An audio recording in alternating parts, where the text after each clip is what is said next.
Welcome in San Diego. It's Jade Hindman. Today we are talking about what could come next after Monday's quake and how to be prepared for the next one. This is KPBS Midday Edition, connecting our communities through conversation.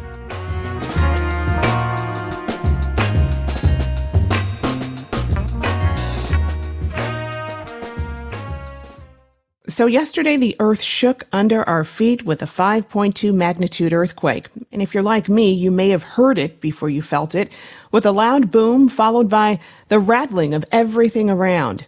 Well, thankfully, there was no major damage and no injuries were reported. And though it was considered to be a moderate earthquake, it was the biggest we've had since 2010 and almost to the exact day. So why is this happening? And what's happening next? Here to talk about it is Alice Gabrielle. She's a seismologist and associate professor at UCSD's Scripps Institution of Oceanography. Welcome to Midday Edition. Hi, thank you. Thanks for having me. So glad to have you on. So when there's an earthquake, we often hear about fault systems and fault lines. Can you explain what those are and why they shift? Sure. So California is actually earthquake country, so that's something that you hear often. And the reason for that is that we have many seismically active faults. So that means pre-existing weaknesses in Earth's crust that are collecting strain to the movement of tectonic plates. And from time to time, this strain that has been accumulating has to be released. And this is happening mostly very suddenly in form of earthquakes. Well, what fault line was yesterday's earthquake associated with? We think that this fault was part of the Elsinore fault zone system. This is actually something like a smaller sibling of the San Andreas fault zone, which is this really dangerous, large fault that we have a very close eye on. Mm-hmm. It's closer to our major population centers. So it's actually closer to San Diego and Los Angeles. It is also one of the largest fault systems in Southern California. And in historical times, at least until yesterday, it has been one of the quietest in terms of earthquakes. So the last historical event that was greater than a magnitude 5.2 happened in 1910. And it's actually the only historical earthquake of that size that we know of. So that was a magnitude 6 shock in 1910, which produced no known surface rupture and did also little damage, just as the event yesterday. Well, the U.S. Geological Survey reports that this earthquake was a 5.2. What exactly are we measuring with that scale system? This is a really good question. So what we measure as seismologists with the magnitude scale is actually the size of an earthquake based on the energy that it releases. And it's a little bit confusing because it's what we call a logarithmic scale. So that means that a magnitude 6 earthquake is really much larger than a magnitude 5 earthquake. So a shift from size 5 to size 6 on a magnitude scale means 32 times more energy being released. So a magnitude 6 event is not just a little bit bigger than a 5. It's really much more powerful. So this is why we quantified the event yesterday as magnitude 5.2 as moderate. It doesn't feel very big compared to more massive earthquakes that are possible in California. It feels more like a big truck passing by, some dishes rattle or bottles fall off the shelves, but it's not expected to cause major damage or even injuries. As to where a 6 might cause some major damage. That's right. Mm-hmm. And what's also interesting, so I said it's a measure of the energy that's being released, but if you think about what it means underground, it's still rupturing a fault that's a few kilometers long and deep, and it can move the ground by several centimeters. So it's something that's certainly, sizable, but the energy that it releases is luckily not expected to cause major damage. Some people felt an aftershock yesterday. So what creates an aftershock? Yeah, we already had more than 100 aftershocks, actually, that we were able to record. These are actually really useful for seismologists because they help us to see what part of the fault system moved underground. They're basically lightening up all of the parts of the fault system that just slipped. So they're just smaller earthquakes that follow some nice statistics that we know well, and that allows us to produce aftershock forecasts. Reacting to the sudden displacement that happened in a large event and releasing some of the stress that has been moved around underground. Well, we've been pretty quiet so far after after those aftershocks, but could we experience any of them today? Yes, you are actually, it's certain that you will maybe not experience, but that we can measure aftershocks today. So there was actually last night or later in the afternoon, there was a magnitude 3.9 aftershock, which some people close to Julian felt. There's also a 7% chance of another equally sized earthquake of magnitude 5. But these chances are decreasing over time. So the likelihood for large earthquakes decreases over time, and there's a very small chance that a larger earthquake will follow. But we are sure, 100% sure, that there will be earthquakes and aftershocks happening today. Yeah, because that is like a concern. Like, was this 5.2 a foreshock in any way? Like, does this mean that there's a bigger one coming? So statistically, the chances are small that a bigger one is coming. Just after the event, the USGS actually released an aftershock forecast, which everyone can see online, and there's less than a 1% chance of a larger, even of a magnitude 6 event following. So statistically, the chance is low. It can happen, and we wouldn't be able to predict that outside of statistical likelihoods. And we only know if an event is a foreshock in retrospective analysis. And actually, this event yesterday, this earthquake had some foreshocks. There was a smaller earthquake that was partially felt by some people on Sunday, magnitude 3.3, that happened just before the larger 5.2 on Monday. Very interesting, but at least that does put a lot of people at ease. A lot of people wonder about tsunami risk after an earthquake. Is that something anyone should be concerned about? Yeah, this is a really interesting question that I'm also hearing a lot. So we do have an automatic tsunami alert system, but there's some facts that everyone can basically check immediately after an earthquake to decide if you should leave the beach or we should prepare for a tsunami that's following. And that for this specific earthquake, this one occurred inland, so approximately 120 miles away from the Pacific Ocean. So this one would not cause a tsunami. Tsunamis are typically generated by undersea earthquakes. So that means the hypercenter or the star on the maps that has to be under the ocean and then cause significant vertical displacement of the ocean floor. So this is what causes a tsunami, besides some secondary sources that can be landslide induced. But this earthquake's epicenter was really far away from the ocean, so it didn't have the potential to displace the seawater, and therefore it didn't trigger a tsunami. So if you're curious about the tsunami risk of an earthquake you just felt, one of the easiest things to do is to check where this earthquake occurred, and if it happened inland, there's no danger of a tsunami. So you can enjoy the day at the beach. Yeah, that's good. Well, lastly, what's your advice for staying prepared and alert when it comes to earthquake warnings, especially since there's something that can't be forecast? Right. So one of the most important pieces of advice that I can give is to make sure that you are subscribed to shake alerts. So we are lucky enough in Southern California and all of California actually to have an operational earthquake early warning system that's called Shake Alert. If you have an Android device, that will be automatically activated on your phone. But if it's an iPhone, you need to download an app. So, for example, the Shake Alert app to be able to receive these warnings and get information. For example, check how deep the earthquake was, where it happened, did it happen offshore, underneath the ocean, or inland, and what kind of aftershocks are we expecting. So this is really a useful, easy to implement piece of advice because it can give you just a few seconds of warning to dive under your desk, and drop cover and hold on. And it's been, again, yesterday, it's been very successful. Lots of folks received a couple of seconds warning just before the shaking started. That's great. Well, I've been speaking with Alice Gabrielle. She's a seismologist and associate professor at UCSD's Scripps Institution of Oceanography. Alice, thanks for joining us and thanks for your insight. Thank you so much. It was a pleasure to talk to you.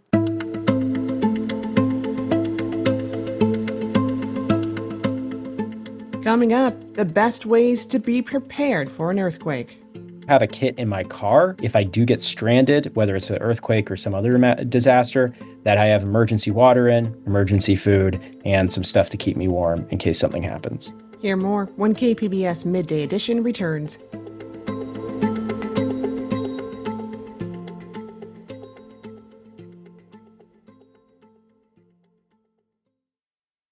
Welcome back to KPBS Midday Edition. I'm Jade Hindman. Though there were no reported injuries or major damage, yesterday's earthquake was a good reminder to be prepared because it's not a question of if, but when. So how should we get ready? Well, my next guest, Jacob Margolis, says it's not as simple as making a go bag. So he's a science reporter for LAist Public Radio and host of the podcast, The Big One, Your Survival Guide. Jacob, welcome to Midday Edition. Thanks for having me. So glad to have you on here. All right, so I ran outside when the earthquake hit. Some people, though, hid under tables in their homes. What should we be thinking about when it comes to staying inside or going outside during an earthquake? Yeah, you should have definitely have gotten under that desk. I would not recommend running or trying to run when there is an earthquake. If it is big enough, it's going to be impossible to run unless you know you're in a building that is going to collapse or you have a feeling you are. Like down in Mexico City, I know that given how bad earthquakes have been and how much building collapses they've had, how many they've had, people often do run outside and are encouraged to run outside. But here, our seismic codes and our building quality in a lot of places is much better. And so I would generally trust the buildings that I'm in, especially these days. I would get under that desk. If I'm at home, I make sure my bed, which is, I feel like you're, likely in bed when it hits for some reason, is one of the safest places to be. So I tell my kids too, just stay in bed. We'll come get you. Wait until the shaking's over. All right. What other places are safe inside of your home? Are doorways more, supported than, say, a hallway? No, don't do the doorway thing. Doors can hit you, smash your fingers, break your nose, what have you.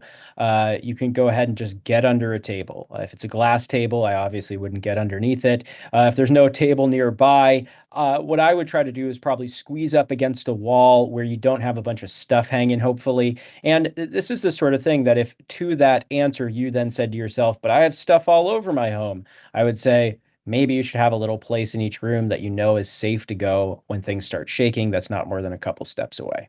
All right. What about if you're driving a car during an earthquake? What should you do? Slow down and don't slam on your brakes, make sudden jerky movements where you're going to get into an accident, but you can gradually slow down. I guess it depends on the size and exactly where you are, but I imagine other people will kind of slow down as well, and then everybody can get back up and moving All fairly right. quickly. Yeah. And tell me about this, because we usually don't get any warning when earthquakes happen. I mean, sometimes an alert even comes after the shaking is well underway. Why is that? Well, I actually I got an earthquake warning. So we're in Pasadena up in Los Angeles, around Los Angeles, and we got, our phone started blaring with the MyShake app, and then like you heard them across the newsroom, and then the wireless emergency alert system went off. And that's like everybody's phone, what you get for when there's like someone's missing or something, those kinds of alerts. And we essentially had 20 seconds where I was sitting there with my colleague and I'm like, I wonder if we're going to feel the shaking because it's saying it's all the way down in San Diego. Hmm. So I'm not sure. Or is it going to come? Is it going to come? And then sure enough, it did hit. The reason that we know that the reason we are able to predict those in any sort of capacity is there's a really big network early warning system that's installed like across the west coast of the US. And so what happens is the sensors near where the epicenter is, so say down in around San Diego, can actually pick up that shaking and send an alert to phones, hopefully, faster than the shaking actually gets there. And so today was a really good example, and it worked really well. If it is under a magnitude 5 earthquake, you might not get an alert. It depends. If you download the MyShake app, you can set the alerts lower. But if you didn't get an alert and it started shaking and then you got it, odds are you're kind of probably too close to the shaking or the system Hmm. messed up. Yeah. That's what happened in my case. Like I was outside the door before I even got an alert. So it must have been because I was so close to it. Like what are some non-negotiables for earthquake preparedness when living here in California? 100,000 bajillion percent, please have the following items. Water, 1 gallon of water per person per day. Because I have the space, I shoot for 3 weeks. The likelihood is that water systems will break or water will not be drinkable, as we've seen during the recent fires. Something can happen with that system. You need water to survive. If you have medication, make sure you have extra medication on hand, delivery of medication, as well as, pharmacies potentially being opened if it's a really big earthquake, all that stuff, the entire supply, the whole system's going to be in question. I have a little bit of cash on hand in case payment systems go down. And then obviously food is always a good option, a way to cook that food if you're feeling extra, like a camp stove or something. With just that and then the normal stuff inside your house, maybe you have a tent for camping to sleep outside if you don't feel safe inside. All that stuff would be good to have. I also have a kit in my car if I do get stranded, whether it's an earthquake or some other disaster, that I have emergency water in, emergency food, and some stuff to keep me warm in case something happens. But here's a question though, like, because if an earthquake happens, a big one, and the building that you're in is not structurally safe, say some things collapse, how are you going to get to, your water and your camping gear and all of that? Like, is there a place in the house that would be, better than another place to store that kind of stuff? Sure, you can keep some of it in your car. You can keep some of it in your closets. You can split it up. Maybe you have an office that's nearby that you can get to. Keep some in your office. The whole point of it is I think that's a really good question.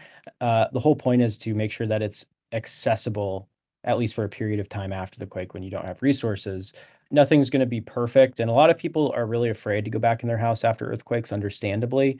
So stuff that's easy to move, maybe not like giant 50-gallon drums. I just buy gallon bottles from like Smart and Final or Costco or whatever. Mm. Those are much easier to move. I could throw some in the car during an emergency and it's all good. So you don't have to go overboard with the prepper mentality. Just kind of at least have some water in your medicine. Mm. You've dedicated an entire podcast to surviving the big one. So is there any way of knowing when that catastrophic earthquake could hit us? Nope, could happen literally by the time we're done with this interview. All you can do is prepare to the best of your ability, accept that it's going to happen, and believe in your preparation. Besides that, we just got to kind of enjoy the ride, and hopefully we all come out safe. Mm. What kind of damage can we anticipate? So we based the podcast on the shakeout scenario, basically a 7.8 magnitude earthquake starting on the San Andreas Fault near the Salton Sea, releasing essentially northward up the fault. And that it was based on a big USGS study that they looked at the potential impacts and modeled it out. And some of the impacts that we saw were building collapses. We saw the likelihood is that the water system will be very damaged. The sewer system could be damaged. We could see fires break out because gas lines break and then those catch on fire. We could see roads impassable because, for instance, the roads cross over the San Andreas and you literally get displacement on both sides. Like one part of the fault goes northward, the other one stays there, what have you. It'll actually split the road. So, certain roads may be impassable as well. The bottom line, again, is that you need to be ready to survive on your own. I would say probably more than a few days just to be safe and feel comfortable. I prepare for 3 weeks. It's not an apocalypse scenario. It's really like, hey, do I want to be standing in line waiting for water in 100-degree heat in the San Fernando Valley here in Los Angeles? I don't. I just want to go to my garage and pull out some water to drink. Yeah. Well, I mean, what kinds of structures are more vulnerable to damage? Yeah, brick buildings. Although we fixed unreinforced masonry is what they're called. We fixed a lot of those. I think most of those. I mean, I know definitely here in Los Angeles. I'm not sure about the rest of California. We have non-ductile concrete buildings as well, which are basically unreinforced concrete. It's just essentially they're big concrete buildings that could hypothetically, theoretically collapse. And then we have steel moment frame buildings, which we have down here in Los Angeles. They're big skyscrapers sometimes. The Getty Center was a steel moment frame. And basically they're welds that were used at a certain point in construction, certain ways of joining steel beams. And basically when the 94 earthquake happened, there were some of these structures under construction. They were actually able to see that there were like cracks in the places where the steel structure was being joined. Mhm. Those could also theoretically collapse. It would take a massive earthquake to collapse a building. But even if a building didn't completely collapse, maybe it was slightly tilted to one side, that's red tag. That's a lot to take down. That's a lot to, you might not feel safe being in downtown LA after something like that happens. So the psychological impacts are real. The economic impacts are going to be very real as well. But there are a gajillion different scenarios that could play out. We can't say for certain anything will collapse, but it is definitely possible. Right. So the minor earthquake that we had yesterday, I mean, what kind of hidden damage should people look for in their homes and other buildings? I mean, I would be very alarmed if all of a sudden my house seemed askew, like I couldn't open windows or doors. If you have giant cracks propagating that weren't there before, which aren't always inherently a sign of major issues, like cracks do form normally in houses as the ground shifts and the thing settles and whatnot. But I would say kind of like when a landslide is going to happen, you can't really open doors are no longer plumb. You can't really open or close them. That would be a pretty big concern to me. There is a lot of preventative measures that you can definitely take as a homeowner if you are in a single family home, including bolting and bracing your house. If you're on a raised foundation, it's essentially adding plywood to underneath the house to go ahead and secure it and keep it from falling over and falling off the foundation. And yeah, I don't think it's phenomenally expensive. It's probably much cheaper than having to kind of redo your whole house once that does happen in an earthquake. Yeah. A lot of us have young kids to think about and take care of during disasters. So what's your advice for explaining these things to kids in a way that doesn't freak them out? Yeah, it's a really good question. I with my kids tell them what the science is. It's that the earth is under a lot of stress in certain places. And when that stress gets released, those waves travel through the earth, just like sound waves through the air. And that is what we are feeling, that sort of shaking. There are things that we can do to prepare and be safe, that mommy and daddy have done those things.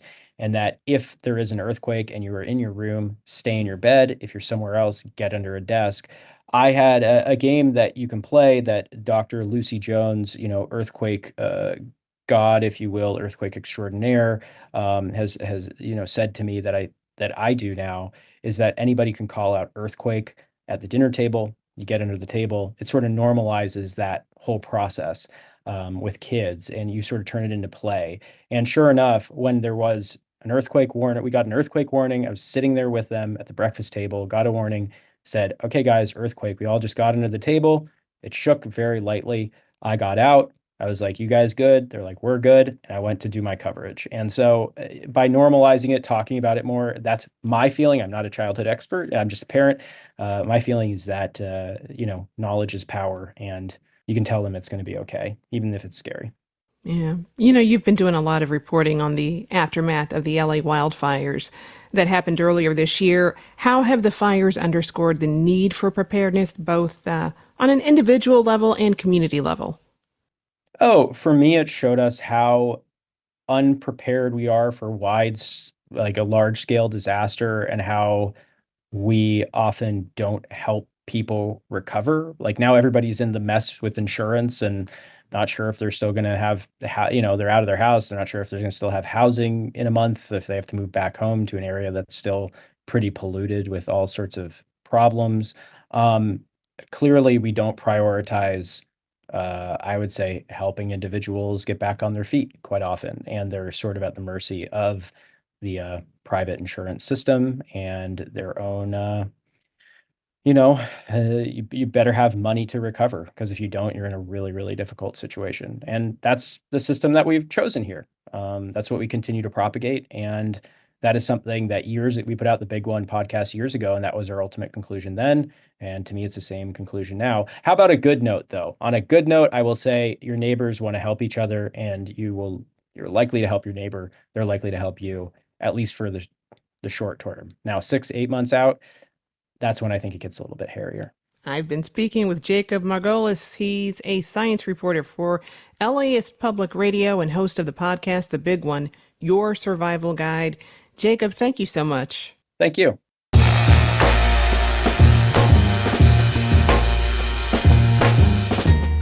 That's our show for today. I'm your host, Jade Hindman. Thanks for tuning in to Midday Edition. Be sure to have a great day on purpose, everyone.